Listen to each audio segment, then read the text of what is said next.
and the recent amendment made to the Open Meetings Act and Public Act 101-640. I find that it is not practical or prudent to conduct an in-person meeting.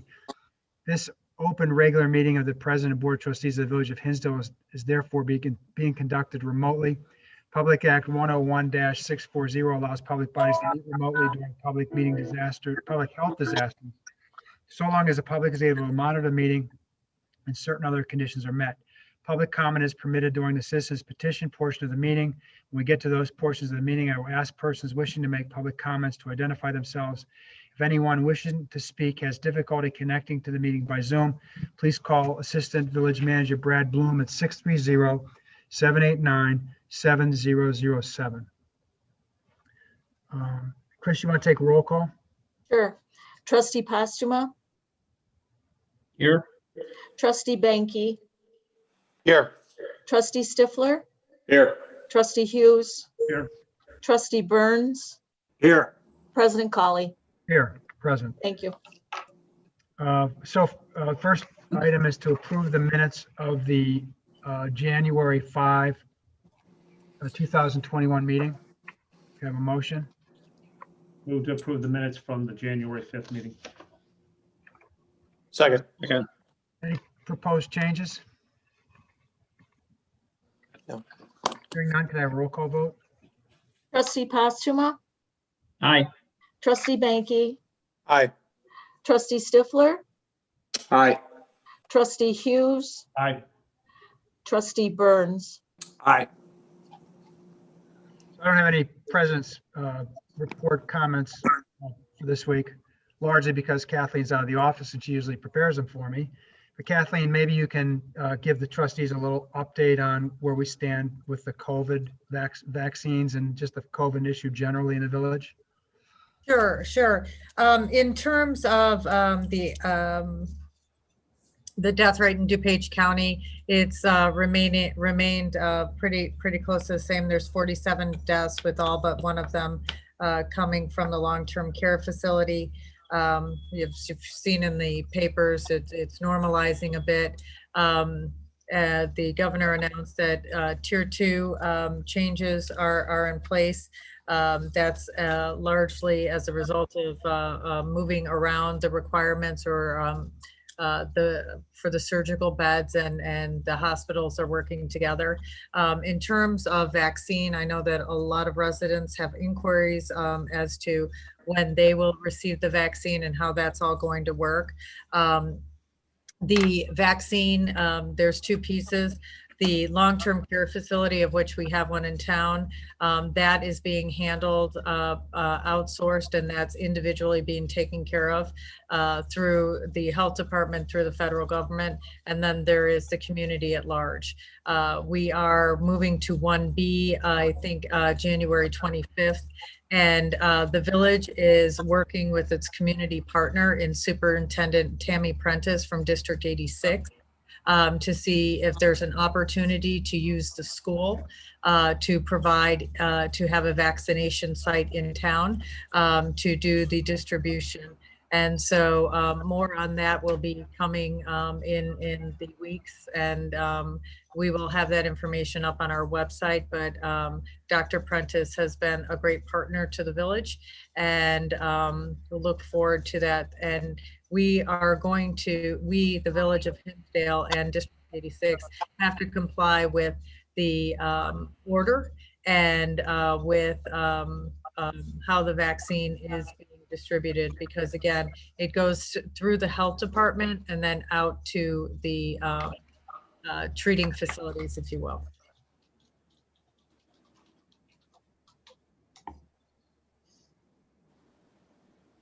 Oh, you're on mute.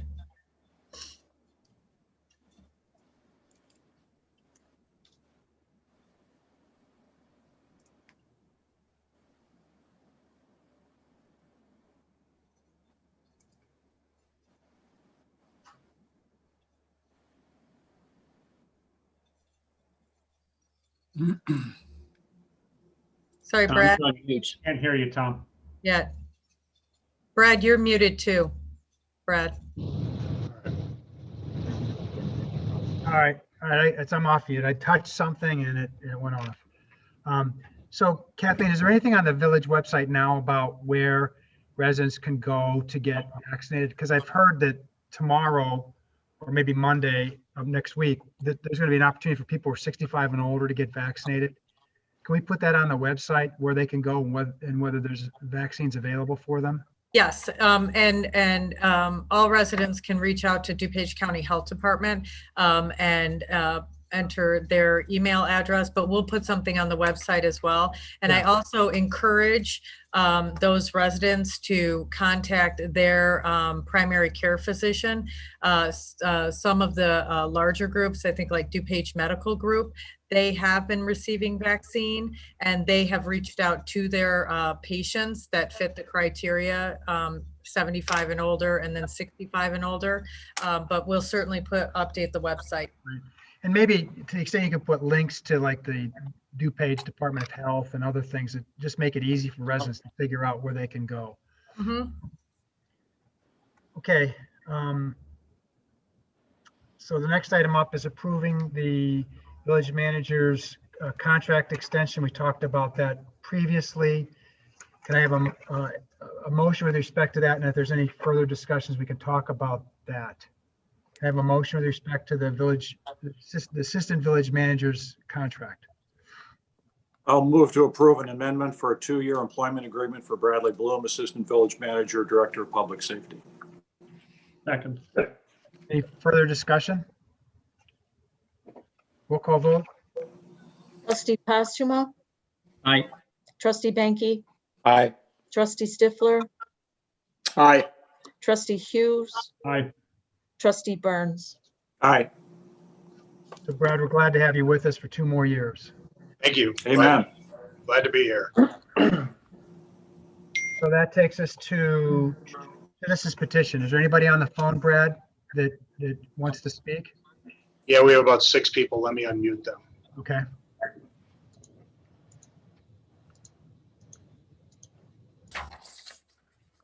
Okay, they're all unmuted. Okay. Is there anybody on the line, any resident or non-resident that wishes to address the board on any matter that's not on the agenda? And the reason I say that is if a matter's on the agenda, you could talk to us at that point, but you're free to bring up anything, but it's usually better if you bring up comments relating to agenda matters at the time that we get to that on the agenda. Okay. There'll be an opportunity at the end of the meeting too to speak. That takes us to first reads, and we have the intergovernmental agreement with the tollway, proposed intergovernmental agreement with the tollway relating to moving a fence. Do you want to, Yeah. Brad, you know more about this than anybody. You want to talk about this? Yeah, this is a fairly simple agreement. It's straightforward that covers 2 different areas. What prompted this is we had residents who live in the 400 block of Mill Street across from an area that the tollway purchased. The tollway is, as is their standard operating procedure, puts a 6-foot chain link fence around property they've purchased. The property that they purchased, they plan on building a retention pond in that area, but that's not scheduled to begin for 2 years. The residents brought it to our attention because they do not like the unsightliness of the fence. We contacted the tollway and asked them if they could do something about it. They recommend that we initiate this agreement that calls for them to move the fence, grade the area, and the village is responsible for the upkeep in the area, mowing the grass, and takes on the liability in case anyone is injured on the property. The second half of this agreement covers a drainage project that the village is conducting, and the tollway has agreed to cover 50% of that cost. On the chain link fence issue, when the retention pond is installed 2 years from now, will there be any fence that separates the community from the retention pond? There will be some fencing that goes back up, and there will also be a significant amount of landscaping that we hope will add a buffer between what the residents can see and that chain link fence and retention pond area. Well, so there will be a chain link fence at some point? Yes, but we could also talk to them about putting in something more aesthetically pleasing, perhaps a wood stockade fence that would provide the same protection, but be a little more aesthetically pleasing. Yeah, but so if we can remember, before the permanent fence goes up, maybe we can talk to the residents about options. Yeah, we can certainly do that. Any comments or questions by trustees? Straightforward. Okay, it's on the consent agenda for next time. Okay, we have the blanket walk. I'm sorry, Jerry, this is yours. I'm sorry. I didn't mean to steal your thunder. No, there's no thunder at all. Yeah, blanket purchase order. This is housekeeping. We do this every year. Trustees may recall, I believe at the last meeting, we had an amendment to this item for fiscal 2020 to show up some of the numbers, but essentially these are the vendors for whom there are recurring payments, and we expect that those payments will exceed the village manager's authority of $20,000. So that's why we're approving these now. The memo covers it pretty well, but there are two new vendors on this list, both related to kind of temporary contract personnel for finance and ERP implementation. So see if there are any questions, but again, this is we do this every year, fairly routine item. Okay, put it on the consent agenda. Okay. That takes us to the accounts payable. Yeah, I had the briefcase this weekend. I found everything in order, did not have any questions. Were there any questions for Daryl or for otherwise? Hearing none, I'll make a motion for approval of payment of the accounts payable for the period of December 31st, 2020 through January 15th, 2020 in the aggregate amount of $1,269,558.37 as set forth on the list provided by the village treasurer, of which a permanent copy is on file with the village clerk. Second. Roll call vote. Trustee Postuma, Aye. trustee Banky, Aye. trustee Stifler, Aye. trustee Hughes, Aye. trustee Burns, Aye. Okay, Neil, Yeah, this is a consent agenda item. Move to approve consent agenda item 8B. Second. roll call vote. trustee Postuma, Aye. trustee Banky, Aye. trustee Stifler, Aye. trustee Hughes, Aye. trustee Burns. Aye. Okay, Luke, Yep, this moves us to agenda item 9A, which is a second read, so we'll be voting on this matter tonight. It's an ordinance for a special use permit and also an exterior appearance and site plan to construct a new two-story building for a bank with 2 drive-through lanes at 222 East Ogden Avenue. The new building would be owned and occupied by Lakeside Bank. The property is located in the B3 General Business District and is immediately to the east of the Shell gas station on the corner of York and Ogden. The subject property is surrounded by B3 directly to the east, west, and south. I would note, as we discussed at the last meeting, that banks with a drive-through are a special use in the B3 district. Additionally, we are reviewing exterior appearance and site plan for the property as the applicant plans to raise the existing building and build a new 2-story, 16,425 square foot building. The occupant plans to use the building 17% for retail bank operations and 83% for employee office space on both the first and the second floor. There are illustrations of the proposed building in our packet, and they were reviewed at the last meeting. I would note that the Plan Commission held 2 meetings to discuss the matter on both October 14th and November 11th. It voted unanimously 8-0 to recommend approval to this board for both the special use permit and the exterior appearance and site plan. On December 8th of last year, this board reviewed the application for the special use permit. And at this meeting, there was no material concerns with the site plan and exterior review. However, trustees did voice concern that the use of the property may be better utilized with a sales tax generating use and that the merits of the special use application may not meet the standards of a special use permit as set forth in section 11-603 of our code. In our memo or the request for board action this evening, beginning on page 2, at the bottom of page 2, there are the standards for a special use permit, which are outlined, and I would direct trustees to these standards. And then prior to opening up the dialogue for the applicant or any statements or questions for the applicant, I would like to hear how trustees' thoughts specifically may have evolved on the use of this property since the meeting last month. And with that, I would open up to comments by trustees. And the one other point is that following the meeting last week, we asked the village attorney to draft a proposed ordinance that would make an effort to have properties between York and 294 on Ogden Avenue be used for a retail sales tax generating businesses. And we will see a draft of that by the next meeting. So this is just, I think this is, as somebody brought up last time, if we were going to deny this application because we want something there that was sales tax generating, we should have a resolution or an ordinance that addresses that specifically.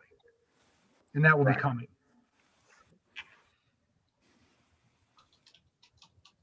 So thoughts from trustees since last meeting? Well, Luke, as I look at the standards here, and I look at standard 9A, the public benefit, I just don't see that there's a public benefit here. We already have a lot of banks in town. We have several banks that have drive-throughs. I can think of like 4 off the top of my head. There's probably more. So, I just don't see that the benefit is there for us to grant a special use permit. Yeah, Luke, I mirror Neil's thoughts. I just fail to see the public benefit here whatsoever. I mean, and 9B is another consideration is with alternate locations. It's one of the things, such public goals can be met by a location other than this one. Well, there's any number of other locations that can be met. So I don't believe that this meets the standards necessary for this business. Let me just give one other thought. I was talking to Rob McGinnis today, and I said, Rob, it was pointed out that nobody has taken over this site for X number of years. It was pointed out by the applicant or his attorney, and I understand that, and that's fine. But I said, what can go in here? I said, couldn't Rob and I talked about, couldn't a fast food place go in here? Yes. Could a CVS go in? Maybe. It's it's an 1.5 acre property, so I think certain things can certainly go in here. Maybe a drive-through coffee place. I don't know who the vendor would be, but something along those lines. Yeah, I mean, well, I to build on that, the moment that location goes into place, we're going to be married to that for decades. Yep. Other trustees before I open it up to the applicant and or the representative? Yeah, from a traffic congestion standpoint, I note that the previous property or current property doesn't allow left-hand turns out of the property, but it looks like, at least from the traffic study, that it was proposed that restriction be removed. And given that this is just one property over from the intersection at York and Ogden, I wonder whether that would make sense really for any property or any use. Okay, good. Hearing no other trustees, I know Pete Koulis is on the line tonight. Do we have any questions or a statement? Any questions for Pete or the applicant?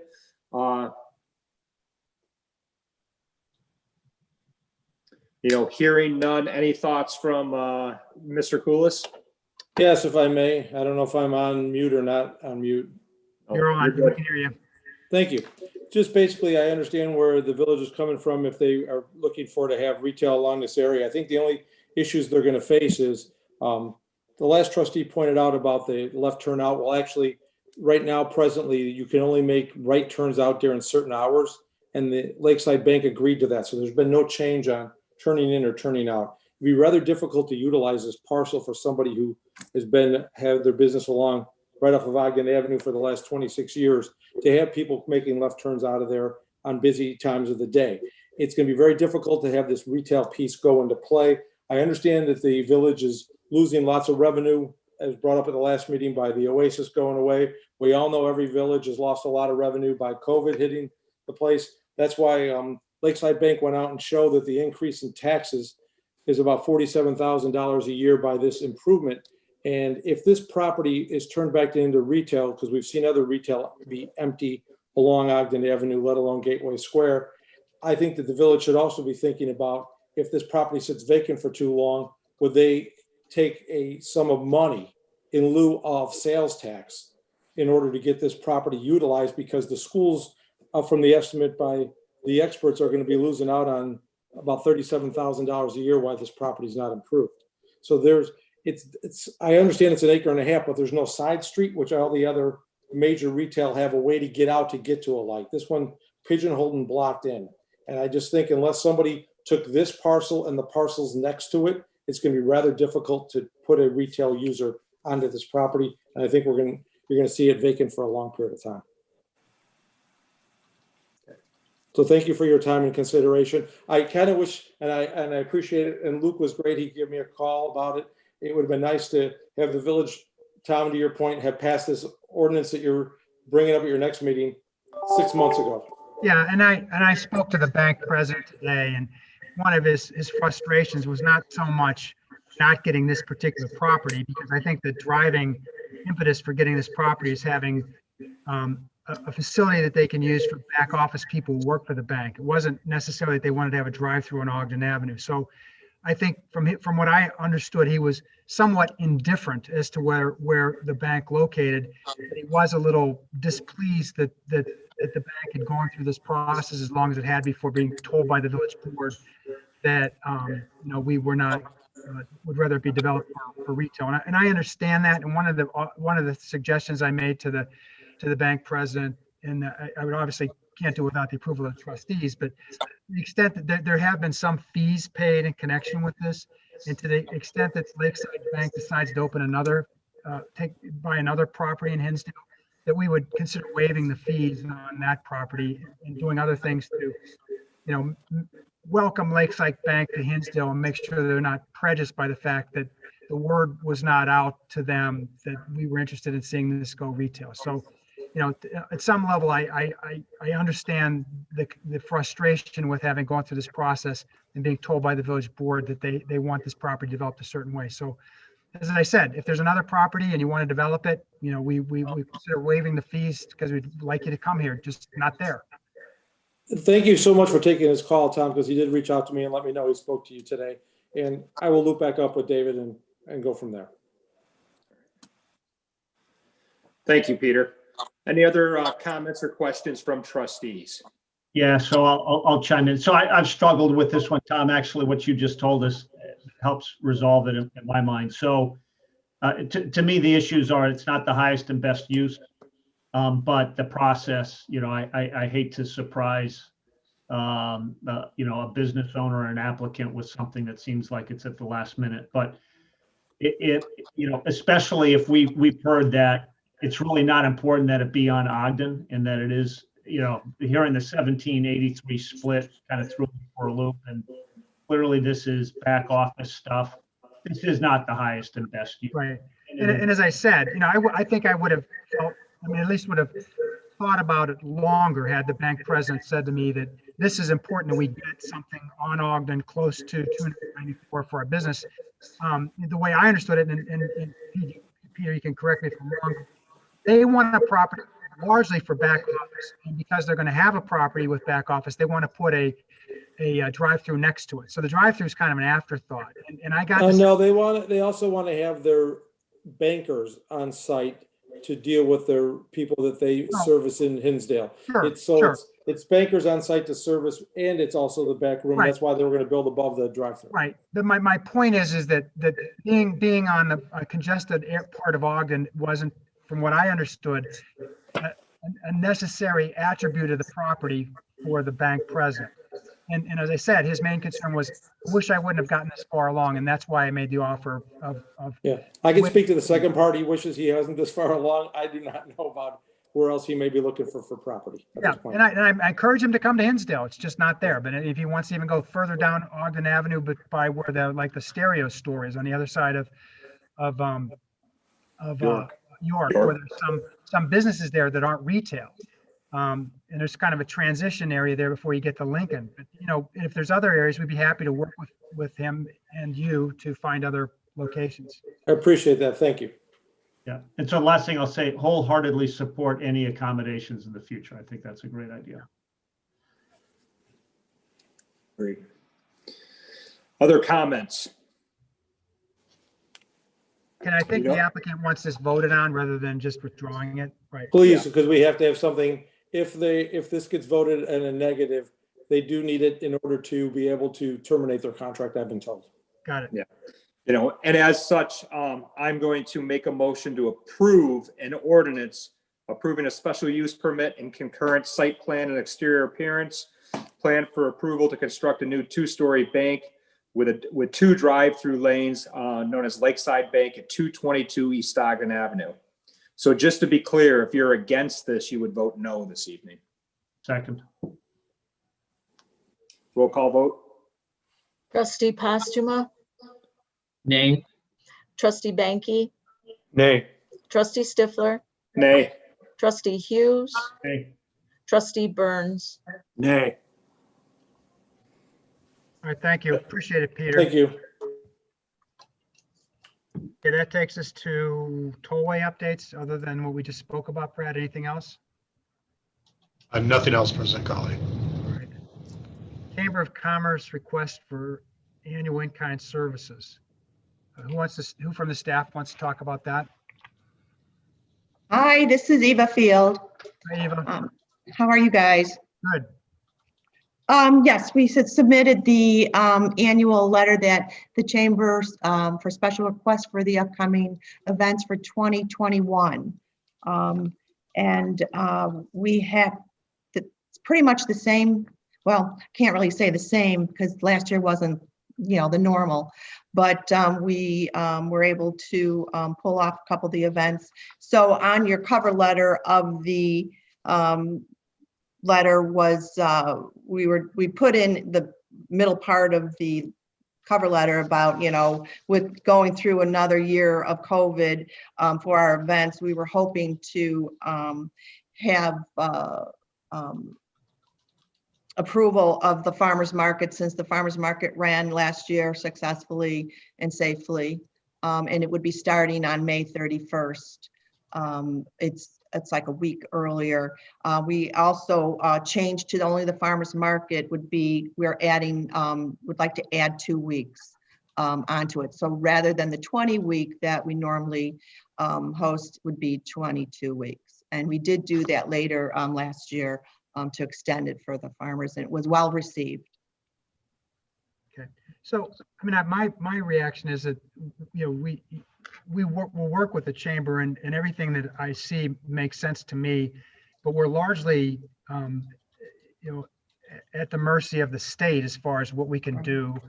And I noticed there was a request in there that we give you like 3 months advance notice of changes. And again, we're not really the decision maker here. We'll try to be the best conduit we can as we get something from the governor. But just thinking about last year, I think we decided to open the pool like 2 weeks before it opened, and we went back and forth on whether it could be opened. I think maybe we've reached a more of a steady state now, and things will likely get better instead of worse from here on out, knock on wood. But we'll certainly work with you to pass on the governor's ordinances or changes in his executive orders. So I think that what you have proposed is fine, subject to the state's rulings. Yes, and we're definitely well aware of it, and we appreciate it, the guidance that you have in moving forward. We're ready to do anything that we need to do, under the guidance of course, the state, the county, and of course, village. But the promise we will make to you is if we hear something that would upset or change some events you have, you will be the first to know. I mean, hopefully it doesn't happen, but it would only happen if the state told us as a village that we had to do something. Absolutely. And, because it changes, I mean, without the health department on site last year, it was, a bit crazy because everyone was reeling from just, having the virus, introduced to everyone in our events that, we made it all work, but definitely, I would like to introduce, which I forgot to do, is our new chairman. Bob Smith is on the call as well. He's our new chairman of the board. Bob. Did I just get kicked off? No, you're still here. We can hear Oh, you. there I am. Okay. Here. Hi, everyone. Hi, Bob. So yeah, thank you for having me, and I'm excited to be the chairman for the chamber. And we really, I know Eva and I both appreciate the partnership with Kathleen, with Brad, with everyone this past year, just trying to get through it. The chamber is absolutely down. So, we just appreciate all the partnership that the village gives to the chamber, and everything you guys do to help us have success. And so we understand, obviously, that we're at the mercy of, the government or the state and the health department with the decision making. So we just appreciate the partnership, and are staying positive and hopeful that it's going to be another great year. Any comments on the agenda or questions for Bob or Eva? I mean, the trustees? The only thing I would say is I think that the events that they put on are great. One thing I would note that I have a lot of friends that live in surrounding communities that actually come to Hinsdale specifically for the events. So not only is it good for the chamber and its constituents, but I think it's overall, it's great for the entire village. Thank you. It is, absolutely. Yeah, just thank you for all your great work. Thank This you. should all be over by March, right? Sure. You got it. That was March a year ago, I think. Yeah, Right. right. Yeah. Thank you very much, Thank And you, everyone- guys. Appreciate it. Thank you. Thank you. Take care. Bob. So any department reports? No? So anybody on the line for, well, first of all, citizens petition, anybody on the line for citizens petition? Brad, no one? We have one person that I don't recognize the number. I unmuted him. Okay. Anybody on the line that wish to speak to the village board? Hearing nothing, any trustee comments?